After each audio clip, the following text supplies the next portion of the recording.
Hello friends, welcome back to the YouTube channel dictation club. आज का dictation आनंद मासिक पत्रिका अंक 30 से लिया गया है, जो कि अलग अलग गतियों में होगा। अगर आपको मेरा डिक्टेशन पसंद आता है तो आपको वीडियो को लाइक ज़रूर करना है और चैनल को सब्सक्राइब कर लेना है, ताकि भविष्य में आने वाले सारे डिक्टेशंस आपको मिलते रहें। और अगर आपको इसकी पीडीएफ अलग से चाहिए तो नीचे डिस्क्रिप्शन बॉक्स में आपको टेलीग्राम की लिंक मिल जाएगी। आप टेलीग्राम चैनल ज्वाइन कर सकते हैं। इसके अलावा और भी प्लेलिस्ट और भी आनंद मासिक पत्रिका के अंक कराए गए हैं। रामधारी गुप्ता खंड 1 और खंड 2 भी कराया गया है। उन सब की प्लेलिस्ट की लिंक भी आपको नीचे डिस्क्रिप्शन बॉक्स में मिल जाएगी। तो ज़्यादा समय ना लेते हुए डिक्टेशन स्टार्ट करते हैं। उससे पहले आप वीडियो को लाइक ज़रूर कर दीजिए। तो डिक्टेशन स्टार्ट होगा 5 सेकंड के बाद।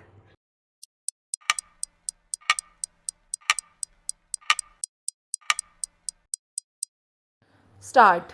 अध्यक्ष महोदय, राष्ट्रीय रक्षा अकादमी हमारी एक सुप्रतिष्ठित संस्था है। यह बहुत सुंदर स्थल में स्थित है और इसका संचालन बड़ी कुशलता से हो रहा है, इसलिए यहाँ आने पर बहुत खुशी होती है। विशेषतः यहाँ के प्रतिभाशाली युवकों को देखकर, जिन्होंने 51वां कोर्स पूरा कर लिया है और जो हमारी स्वतंत्रता की रक्षा करते रहने की भारी जिम्मेदारी संभालेंगे।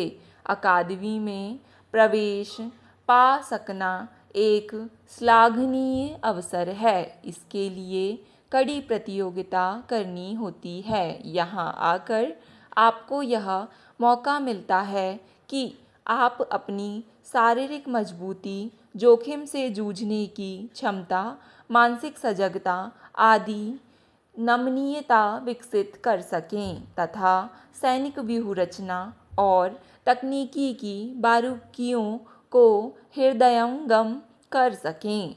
आपको यह भी मालूम होना चाहिए कि कौन सी ऐतिहासिक शक्तियाँ सक्रिय हैं। आधुनिक युग में सैनिक नेतृत्व के लिए इन सब की आवश्यकता होती है। एक समय था जब सैनिक से केवल शारीरिक क्षमता की ही उपेक्षा की जाती थी, मानसिक सजगता की नहीं। हालांकि यह देखा गया है कि महानतम सेना अध्यक्ष अपने शारीरिक साहस के साथ साथ बौद्धिकता और सूझबूझ के लिए भी विख्यात रहे हैं। रक्षा के क्षेत्र में आधुनिकतम प्रौद्योगिकी के समावेश से विश्लेषण तथा वैचारिक समन्वय की क्षमता और भी आवश्यक हो गई है। प्रत्येक स्तर पर अफसरों के लिए एक प्राथमिक ज़रूरत यह है कि वह औरों का विश्वास तथा वफादारी प्राप्त कर सकें। वफादारी किसी परंपरा के रूप में नहीं प्राप्त होती। इसके लिए एक प्रकार की पारस्परिकता ज़रूरी होती है। जवान उन अफसरों के प्रति आज्ञाकारी होते हैं जो उनकी चिंता करते हैं तथा उन्हें किसी उद्देश्य की प्राप्ति के लिए प्रेरित कर सकते हैं। आजकल के युद्ध संपूर्ण युद्ध बन गए हैं और प्रचार माध्यम अपनी रोशनी युद्ध संबंधी प्रयासों पर डालते हैं। सैनिक नेता जो कुछ करते हैं वह पूरे राष्ट्र के सामने होता है, इसलिए यह और भी ज़्यादा ज़रूरी है कि वे अपनी कर्तव्यनिष्ठा तथा योग्यता से पूरी जनता का विश्वास करें। चाहे सैनिक जीवन हो या असैनिक जीवन, उसके नेताओं को विगत के अनुभवों की पूरी जानकारी होने के साथ साथ भविष्य के बारे में भी अवश्य सोचते रहना होगा। जो लोग अतीत की अनदेखी करते हैं उन्हें अक्सर पहले की भूलें दोहराने का दोषी ठहराया जाता है, लेकिन जो भविष्य की परिकल्पना नहीं करना ही अपने आप को दोष के हवाले कर देना है। अध्यक्ष महोदय, प्रौद्योगिकी में होने वाली प्रत्येक नई प्रगति नई वैचारिकता की अपेक्षा रखती है। प्रौद्योगिकी औद्योगिक उत्पादन और सामग्री के रखरखाव से भी अपना पावना वसूल करती है। इसलिए हम देखते हैं कि सुयोग्य अफसर अच्छे प्रबंधक भी होते हैं। अपने दैनिक कर्तव्यों के बीच आपको जीवन भर हमेशा ही नए विचारों और नई खोजों की तलाश करते रहना चाहिए, विशेषतः प्रौद्योगिकी के क्षेत्र में। लेकिन आपको यह गलतफहमी कभी नहीं होनी चाहिए कि आप और सभी से श्रेष्ठ हैं। व्यक्ति जितना ही समझदार और अनुभवी होता जाता है, वह उतना ही अधिक सजग होता जाता है कि अभी कितना कुछ और सीखना है और जानकारी के स्रोत वे व्यक्ति तथा परिस्थितियों भी हो सकती हैं जिनके बारे में हमें कोई भी संभावना नहीं दिखाई देती थी। यह अकादमी आपको अफसरी का प्रशिक्षण देती है, लेकिन मुझे आशा है कि यह इस विचार को आपके मन में भी नहीं प्रविष्ट करती कि महज पोशाक और खाने की मेज पर बैठने के शिष्टाचार ही किसी तरह की श्रेष्ठता के सूचक हैं। इस ऊपरी चमक दमक से कहीं ज़्यादा महत्वपूर्ण है व्यक्ति का आंतरिक गुण, दयालुता, शिष्टता और ऐसे मूल्यों का समादर जो सर्वत्र उत्तम और उपयोगी माने जाते हैं।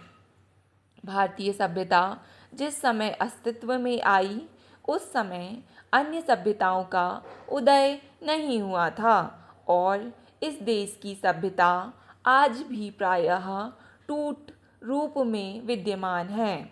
आप यह कभी ना भूलें कि इस देश का अस्तित्व इसके लंबे इतिहास में आने वाले सभी उतार चढ़ावों के बीच अगर बना रहा है तो उसका श्रेय उन लाखों करोड़ों भारतीय किसानों और सामान्य लोगों को है जिनकी जड़ें हमारी संस्कृति में बहुत गहराई तक गई हैं।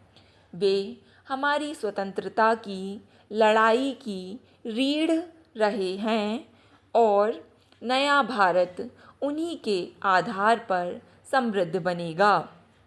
सांसारिक दृष्टि से सफल व्यक्ति यह माना जाता है जो सभी परिस्थितियों में अनुकूलता प्राप्त कर सकता है तथा जिसे केवल पश्चिम की ही नहीं बल्कि एशिया और अफ्रीका समेत सभी देशों की संस्कृतियों का ज्ञान है तथा जो ना तो किसी भी संस्कृति को औरों से हेय मानता है, ना श्रेष्ठतर और कुछ भले ही बदल जाए लेकिन जो एक चीज़ लगातार बनी रहती है वह है साहस।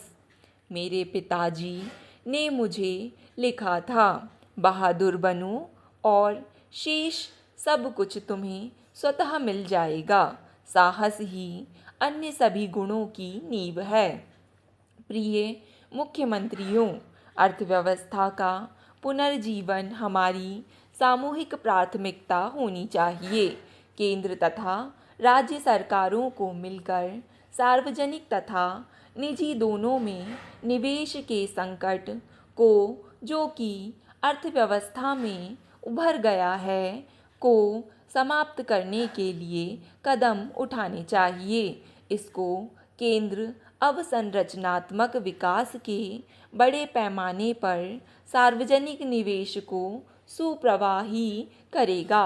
आप राजमार्ग तथा ग्रामीण सड़कों में हमारी ओर से की गई पहलों से पहले ही अवगत हैं। हमने रेलवे के कार्यकलापों में दीर्घावधि सुधार करने का भी निश्चय किया है।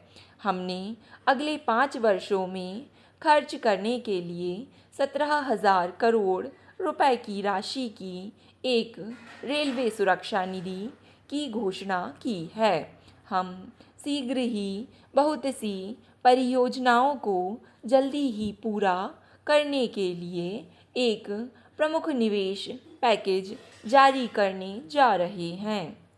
कार्यक्रम कार्यान्वयन विभाग इस समय 461 परियोजनाओं की मॉनिटरिंग कर रहा है, जिसकी लागत 100 करोड़ से भी ज़्यादा है तथा गैर पूरा होने के विभिन्न चरणों पर है। उनमें से बहुत सी 10 वर्षों से कार्यान्वयनाधीन हैं।